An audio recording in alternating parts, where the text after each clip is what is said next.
I've had some coffee, so little by little, I'm starting to look remarkably lifelike. Yeah, it's only 8:57 there, right? Right, yeah. I had to do one of these. They wanted me at 7 a.m. God. Oh, wow. Yeah, I don't normally even start to wake up till about 8:30. So if you book me that early, you get me on automatic pilot. Which, It's completely fair. There you go. Well, Neil, thanks so much for sitting down with us, first of all. Can we just maybe start off with a very simple question? How did you get into voice acting? well, it's a simple question, but the answer is a wee bit complicated. I'll try to give you the thumbnail sketch. I started out in radio as a disc jockey and a production guy. And I found I had somewhat of a flair for production. Production meaning producing commercials and promos, as opposed to live disc jockeying. And I began to become curious about the people that I would hear on the national television commercials and the national radio commercials that came into the station from the big agencies in New York and Los Angeles. And I began to become curious about who did the voices in cartoons and who narrated some of the documentaries I used to watch. And I really had no answer. I had a working theory that they were on-camera performers picking up a couple of bucks on the side. And then in 1970, I was talking to a record promoter, and he was from Los Angeles. I was in San Diego at the time, and he said that somebody I asked about was now doing voiceovers. And that's the first time I ever heard the term. It was a very well-kept secret in those days. Now everybody knows about it. Everybody is in the business or wants to be. But back then, you just never heard of voiceovers. And I said, what in the hell are voiceovers? Scarcely daring to dream. And he said, oh, commercials, promos, cartoons, voiceovers. I said, you mean you can just make a living doing that? He said, oh, some of these guys are millionaires, which was true at the time. And once I heard that, I said, that's really the job I ought to be doing, because I was beginning to realize I was only using about 50%, 60% of my potential as a DJ and the production guy. And I thought, if I sat down and tried to think of some kind of work to do, voiceovers fits me like a damn glove. I've got to get in this business. Took me another 10, 11, 12 years to do it. But so that's the short answer. If I want to ask a follow-up question real quick. In your opinion, why do you think it was such a closely guarded secret in the industry that this opportunity existed? Yeah. So that they could be millionaires doing voiceovers. I don't really know. It sort of the business sort of evolved. It was a complete 180-degree difference then as opposed to now. In fact, if you'll indulge me, I have this book. Well, you can't really see it because of the lighting, but it's called How to Break into Motion Pictures, Television Commercials, and Modeling, and it's written by a woman named Nina Blanchard, who was a big agent at the time. She's since passed away. And she wrote just a little tiny bit about voiceovers. And thank God I read this after I broke into the business. If I'd read it before I broke into the business, this was published in 1978. I might have said, oh, it's hopeless. I'll never get in. She says, the voiceover field in commercials is probably the most lucrative, has the fewest number of actors, and is the most difficult to establish yourself in. Voiceover, where the actor is heard but not seen, is used in commercials, animated cartoons, movie trailers, promos, radio, and other television work. There are about 100 good voiceover actors working in Los Angeles, 100 in New York, 20 in Chicago. The ratio for jobs for women in this field is about 1 job in every 10, and that was an unfortunate thing. It's gotten better. It's not perfect. Actors who are considered superstars in voiceover may average $200,000 to $300,000 a year. That's 1978 money. So that's this is an area where there is absolutely no chance for the untrained, inexperienced actor. There are no exceptions to this statement. You cannot break into this field unless you are a skilled, trained professional, and even then, the chances are very slim for success. That was 1978. 100 people in LA doing it. It was this little hidden cottage industry. I think there were more than 100. I think she's mistaken about that. It might have been as high as 500-600. But still, it was this little unknown cottage industry that just chugged along, and the folks who somehow found their way into it, some of them did extraordinarily well. At the time, there was this core group of performers who did everything. And the buyers loved them. The buyers knew them. The buyers hired them over and over and over again. Why would they take a chance on some unknown? They knew this guy could show up at the studio, nail it, and they'd have what they want, and everybody's happy. And so you had to kind of wait your turn until the day came when the guy they wanted wasn't available. And they said, well, send that kid over then, and we'll see. And you'd get in and you'd do your best. Well, that's not too bad. Well, maybe we'll call you from now on. You know, you had to wait your turn. And now it's completely turned on its head. Part of the situation back then was there were standards. You had to hit, as she indicates in her book, a certain level of performance, and nothing less would be accepted. And they threw the standards out roughly around the turn of the century. A new group of people got in. It's a complicated story, but suddenly we were hearing rank amateurs doing voiceovers. That's what they wanted. This group that came in around 2000 decided it's more authentic to use beginners. And they would send out auditions and they would say, we don't want to hear anyone who has ever done a voiceover before. We want to hear complete beginners. And it was a very strange time. It's leveled out since then. But for a while, you'd put a TV on, you'd be looking and a commercial would come on. The music would be wonderful. The picture would be gorgeous. And the voiceover is kind of not up to the standards of what you're watching and listening to. And it's like, how the heck? The first time I heard one of these, I thought they ran the scratch track by accident. Yeah, it's a temporary track and it gets replaced by the real guy. But in this case, and I realized that's impossible. They couldn't run a scratch track. They honestly want to put this garbage on the air. I can't believe it. And I've talked myself into a canyon here. No. It's fascinating. I guess one of my big questions, Neil, is that you've done narration for a lot of things. Animated cartoons, Nova. But you were a radio announcer in several movies, such as Back to the Future 2. Is there a difference in how you prepare for a live role versus preparing for an animated cartoon?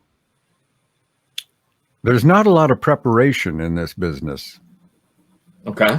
I didn't hear this. I was told about it. If it's not true, I apologize. But I was told about an interview that James Earl Jones did on National Public Radio. And they said, well, you're doing these voiceovers now. I suppose that's an easy buck. And he said, on the contrary, it's the most difficult thing I've ever had to do. Really? Why is that? He said, well, when you do a film or a play, you're given months to prepare and research and absorb. Voiceovers, you walk into a room, they hand you a script and expect you to perform immediately with no preparation. And he found that tough. And anyone who does is going to have a problem in voiceovers because you really don't get a lot of preparation. Nova was a class act. A week before we recorded, I would get a temp video of the show, and they would say, we may make some changes, but this is pretty much it, and a script.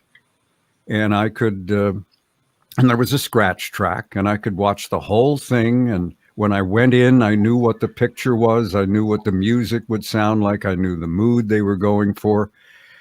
But that's rare. A lot of times you show up to do a narration and you say, well, what's the mood in this passage? What's the music going to sound like? And they, well, we don't really know. And it's the invisible dartboard. Okay. You know? Because do you find that they're trying to get your voice down first, for a lot of the work, so that they can kind of put everything else around that? No, not at all. no, that's what the scratch track is for, and that's usually done by a producer, and which can be a problem because sometimes they'll read really fast because they're not professionals, and now you've got to come in and create the mood and tell the story. Well, that's great, but it's 20 seconds too long because you're locked into this timing. But no, the only phase of the business where we're the first thing that happens, or almost the first thing that happens, is animation. The first thing that happens is some poor devil has to write the script. A lot of actors forget that. They think the script fell out of the ceiling about half an hour before they came in the studio, but that's not how it works. But once somebody's written it, then the first thing that happens is the voice tracks are recorded, and that's what the animators use. But every other phase of the business, no, we're virtually the last thing that happens. The picture's locked down, the music's, everything's in place. Just plug in the VO and put it on the air. Yeah. Interesting. You figure like if they had the time or ability to give you a little prep, like why wouldn't they? That's interesting. Well, it's just kind of the way the business works. You know, I always say, listen, I'm perfectly prepared to walk in and do it cold. If you want to give me some help, a little prep time, maybe show me a script ahead of time, I will take advantage of whatever time you give me to prepare. But if you insist that I come in and hit it cold, I can do that. Speaking of that, I guess one of my other big questions was, when you come in to do a voiceover, and especially for a cartoon where you're playing multiple different characters, maybe in the same episode, is it incredibly difficult to come up with a very unique sound for two characters? Like, for an example, I'm just assuming, being a big G.I. Joe nerd, you know, if there's an episode with, say, Dusty and Shipwreck, and you have to kind of have this two separate unique sounds, is it very difficult for you to do that? No, well, of course, remember those characters are established. I've already done them in other episodes. They may not have interacted with each other, but, you know, it's not like I invent them on the spot. And then usually the director will give you the option that he or she will say, okay, you're playing a scene with yourself. Do you want to do the whole thing, or do you want to do one character at a time, and I'll feed you the other lines, and then the engineer can glue it together later? And you just... Sometimes I'll ask to do it one way. Sometimes I'll feel confident enough to do it the other way. It's one of the stories that I tell in my book, which I'm going to plug at some point, hopefully. Well, you probably won't be able to see it with this lighting, but that's not bad. No, that turned out good. Go right ahead. Background. All right. The book is obviously, as you can see, called Vocal Recall, A Life in Radio and Voiceovers. And I tell a story about, I think it was Transformers. And Frank Welker was doing a scene with himself. Two of his characters were having an argument. And there's a thing in animation where they don't want actors to overlap. In other words, they don't want the guy who's coming in to jump on the last syllable of the other actor, because they want to be able to separate them and maybe slide them around a little depending on picture considerations. So generally speaking, no overlaps. So Frank is doing a scene with himself, and we're watching him, and he is going back and forth between these two voices. I mean, it's just amazing. If you closed your eyes, you'd swear there were two guys working. And suddenly in the middle of all this, the voice director, Wally Burr, hits the button, and he says, stop, we got to go back. We had an overlap. And we're screaming at him, it's the same guy, Wally. How can I have an overlap? It's not physically possible. And, oh, no, he's that good. although if anybody could do it, it would be Frank. And, you know, Wally was very embarrassed. Part of the problem was Wally never looked at us. He always had his head down in the storyboard, and he'd just forgotten that Frank was playing both parts. And he thought he heard an overlap. That's how fast Frank was going between the two voices. Frank, I assume everybody knows who Frank Welker is. Yes. What was it like working with him? Well, he's a lovely guy. I mean, I always say if anybody is entitled to be arrogant and pompous, it would be Frank. But he's just not. He's the sweetest person you'd ever want to meet. And thoroughly professional. I have never seen him even appear to slightly lose his temper or his cool, no matter what the provocation. He just has his little smile. Okay, we'll do it again. No problem. Other people are prone to erupting at a certain point. I've never seen Frank do that. And it's just, he and a number of other people, it's a case of me sitting in the room saying, how did I get in here? How did I get to work with these people? They are just so phenomenally gifted. It's just a privilege to be in the same show with them or the same room. How do you go about getting a role like John Rambo in the animated series? Like, did you do a really good Stallone, or how does that come about? Well, that's another story that you will read in Vocal Recall, A Life in Radio and Voiceovers. Available on Amazon right now. Available on Amazon, and or you could go to www.neilbook.com, neilbook.com, and it would direct you to where you needed to go. But yeah, just put Vocal Recall Neil Ross in Google, and it'll take you somewhere. You'll get there. I don't know where it'll take you, but what do you got to lose? Oh yeah, the Rambo. So they called me in to audition for the part of Rambo. And they said, now we do not want a Sylvester Stallone sound-alike. I said, got it. And then to soften them up, to make them laugh, I started talking like this, and reading the lines. And I'm waiting for someone to, go, okay, ha, ha, ha. Now, and they're going, we love that. And I said, I thought you didn't want a Stallone sound-alike. And they said, that doesn't sound like Stallone. I said, you're absolutely right. It doesn't. What was I thinking? Because I'm no dummy. And well, initially they cast somebody else, and then he dropped out and I got it. And it was more, but the point that I make in the book is that a lot of my more successful voices are based on failed impressions. What you just heard was not really the greatest Sylvester Stallone impression that's ever happened. In fact, it's probably the worst, but it was good enough to get me that job. They liked it, but they didn't think it sounded like Stallone. Perfect. I'm sorry, go ahead. Oh, I was going to say, one of the first films we ever reviewed on this podcast, actually the first film, was Pride of the X-Men, which looks like was one of the first Marvel projects that you did. Yeah. What was that like? What was that experience like voicing Nightcrawler? That show, it's astonishing. It was a pilot. The series never happened. You would assume that everybody forgot about it, but I hear about it over and over and over again. And the more I think about it, the more I think they really missed something by not doing the series. Oh yeah, and they had the 90s X-Men cartoon was a great hit, and they really dropped the ball on that one. And I have no backstory as to why that happened. We were told it's all good, it's going to be a show. And then, crickets. And it was an incredibly long session. That I remember. We started at 9, or at least the call time was 9 a.m. Wally would say, all right, 9 a.m. And two of us would show up, and then people would start to trickle in. Wally would get there about 9:30, and well, the scripts are still at Kinko's being copied, so have some more coffee. And we might get rolling about 10. But anyway, the call time was 9.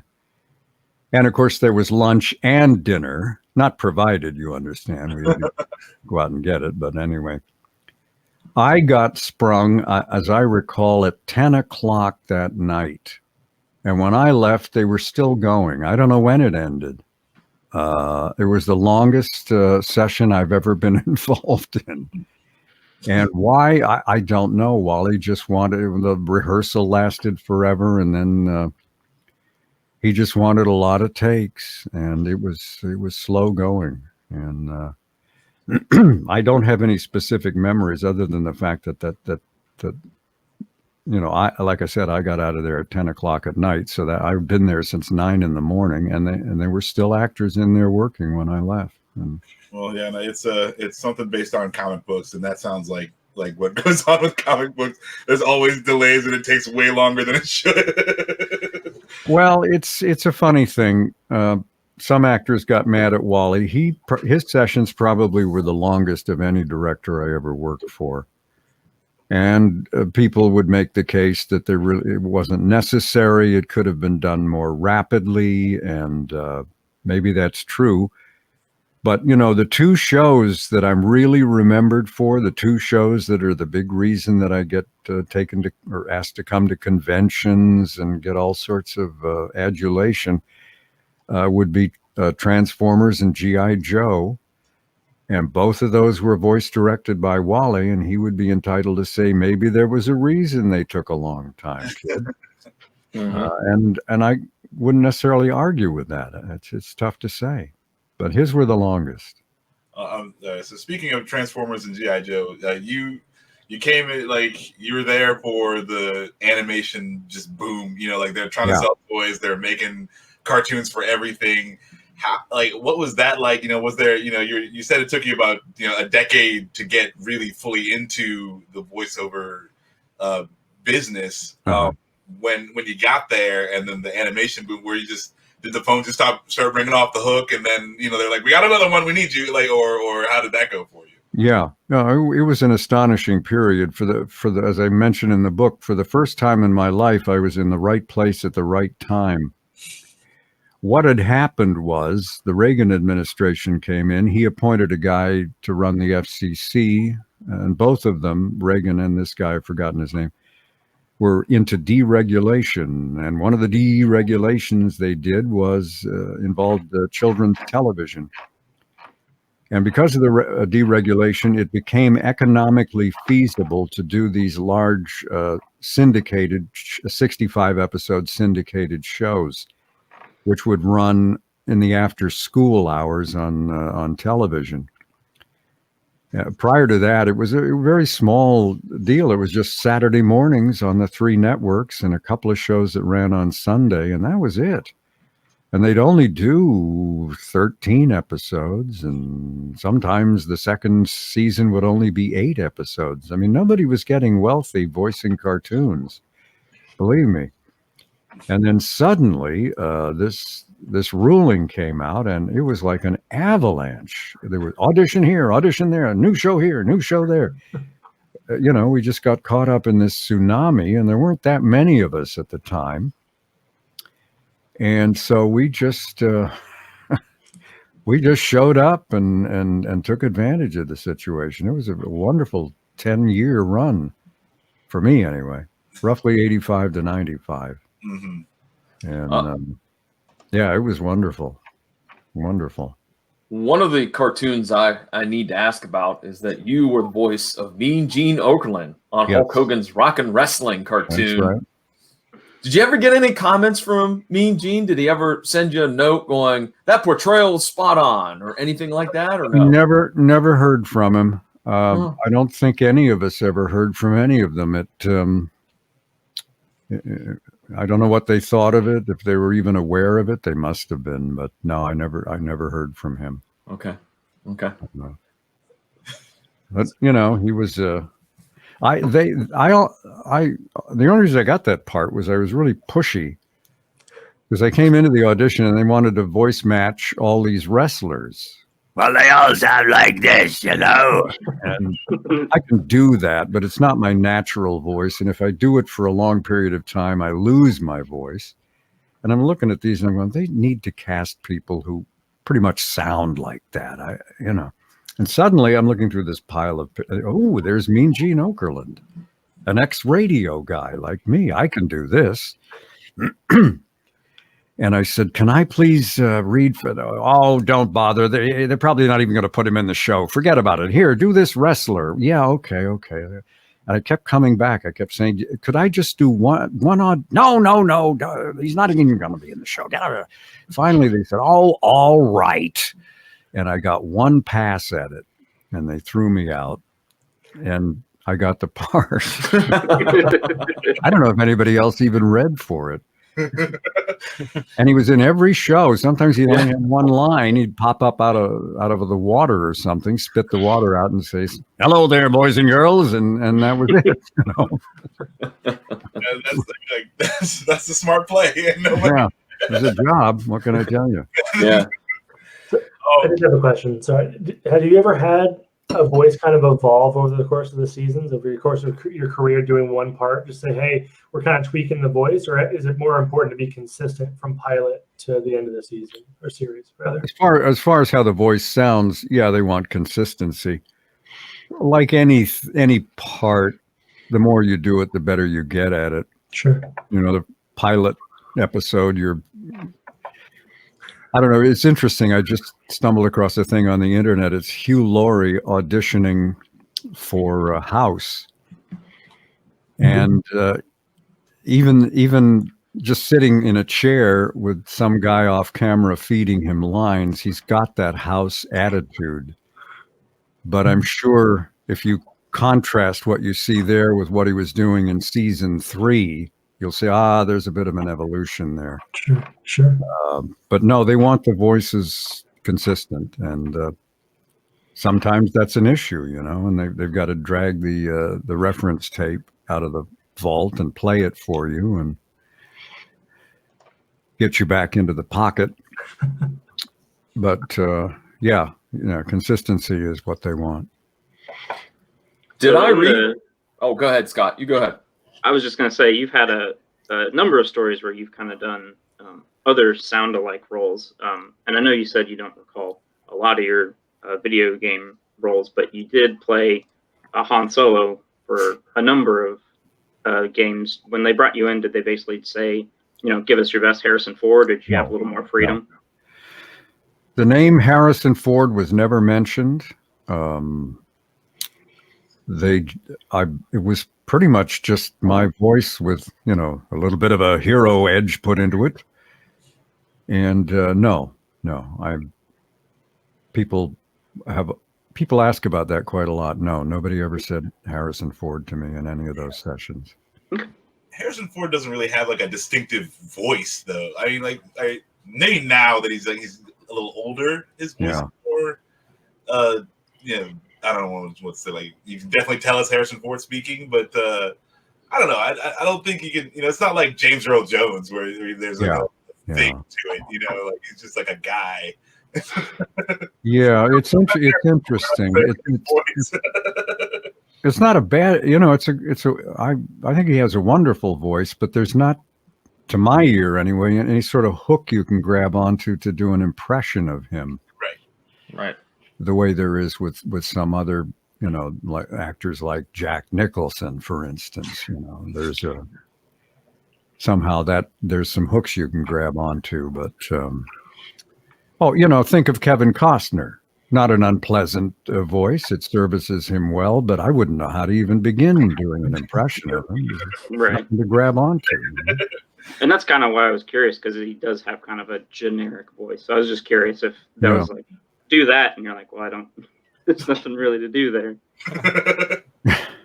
Well, and there are people far more gifted than I in this area. I'm thinking of a guy named Jim Meskimen. I don't know if you're familiar with him, but he does 1 million impressions, and he's probably got a very good Harrison Ford. And I mean, I don't know, but I wouldn't be surprised. And I would hear it, and I would say, "Oh, that's how you do it." Which I was listening to. Oh gosh, I'm forgetting his name now. I think it's Dana Carvey on Howard Stern, and he was saying the big thing with doing impressions is he used another expression, but you got to find a hook, something to latch onto, and that's the key to the voice. Now, once some impressionist does that, other impressionists hear it and go, "Oh, I see. That's how he's doing it. There, that's the key." Yeah, but you didn't come up with that, man. Dana Carvey did, And so maybe if I heard somebody doing Han Solo, I'd go, "Oh, that's how you do that. Okay," and I could, troll along in their wake. It's an odd thing, impressions. there's a lot of voice matching now in this business. It's interesting. They get to a certain point when they're putting a movie together, or maybe the trailer for the movie, and they realize they need a line uttered by Kevin Costner, say, but he's no longer available. He's moved on to another project. It would involve all sorts of logistics and thousands of dollars to get him to just do this one line. So they say, bring some people in, see if they can match his voice. And there's some people who are really good at this and make a lot of money. And sometimes, lines you'll hear in a trailer that you think are uttered by the star are not. They're uttered by the sound alike. Did I read correctly that you were the announcer for Press Your Luck? Yes. Oh, how was that experience? Because that's like one of my favorite game shows ever. Oh, that was a lot of fun. I love show busy stuff. You get to drive on the lot, and there's a place for you to park, and there's craft services. It's like we're in show business. The only thing was they had me in an announce booth that was actually adjacent to the sound stage. So I only got in there to use the restroom or go to craft services. And they sneaked onto the set once and had a picture taken. But most of what went on, I was looking at a monitor, which is the same thing you do at home. But it's you were an innovator. Huh? I'm sorry, I missed that. You were an innovator. You were doing it well ahead of everyone else. Yeah. But yeah, I love doing that kind of stuff. I had never done a game show before. I can't recall ever auditioning for one before. I don't know where the hell they get these people. But this one I did audition for, and miraculously I got it. And I had not really pursued game show announcing because I had heard that the announcer also has to do audience warm-up. And I didn't think I'd be any good at that. I watched audience warm-up people when I work on sitcoms. Sometimes I'll do a voice in a sitcom, and they'll say, we need you to be there actually for the taping. And I would watch the warm-up people and what they went through. And I thought, oh my God, what a tough, thankless job. And I thought, it's just not me to go, okay, everybody, we need you to cheer, And, fortunately, they have a guy to do that at Press Your Luck, and he's wonderful. And my hat's off to him, and I'm glad I don't have to do it. So just put me in my booth and let me do my announcing, and I'm fine. Awesome. So you want to talk a little bit more about your book, and where we kind of covered a little bit of where you can find it, but any other plugs for that? Well, it's visual aid here. It's Vocal Recall, A Life in Radio and Voiceovers, and that pretty much says what it's about. I don't really touch on my personal life very much, not that would sell any books anyway, but it's just my life and my career, all the stuff I experienced. And I was very lucky. I got to be in sort of the golden age, if you will, of AM top 40 radio in the 60s and 70s. Then I got to be in what I think was the golden era of voiceovers. I missed the 70s, but I was there for the 80s and 90s. And I got to tell you, it was wonderful. And all of that is chronicled if you're a fan of G.I. Joe or Transformers or Spider-Man, where I was the Green Goblin, and Norman Osborn. I write about all of those shows and some of the people that were involved and some of the funny things that happened. And it's just a fun read. And there is an audio version available. And Wonder of Wonders, it's narrated by me. There was this long, arduous audition process, and in the end, somehow I prevailed. So if you go to www, I'm sorry, go ahead. It's like you've been working your whole life for that role. Well, I got to tell you, it's the only book I've ever done. And I think it's going to be the only book I'll ever do. That's work. I mean, I started to get ticked off at a certain point. I almost quit Got that your own book. And then I almost fired myself. Anyway, www.neilbook.com. It'll tell you how to get an audio version there. Or if you're an Audible customer, it's available on Audible. I got one last question for you. Yeah. So it says here that you were Marvin the Martian on Pinky and the Brain in an episode. Yes, I believe so. Can I hear a little bit of Marvin the Martian? Oh dear. Well, it's a long time since I've done it, and oh my! Look at the Earthman. What is he doing? This is really pathetic.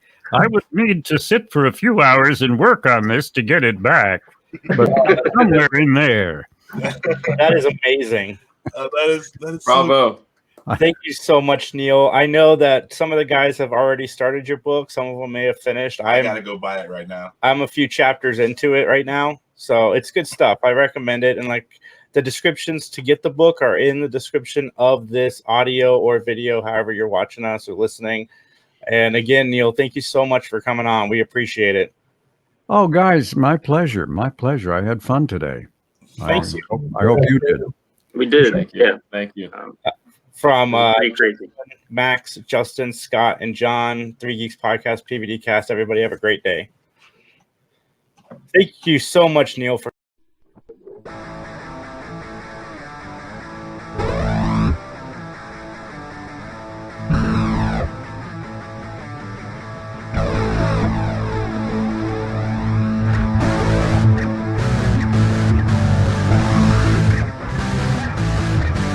Yeah.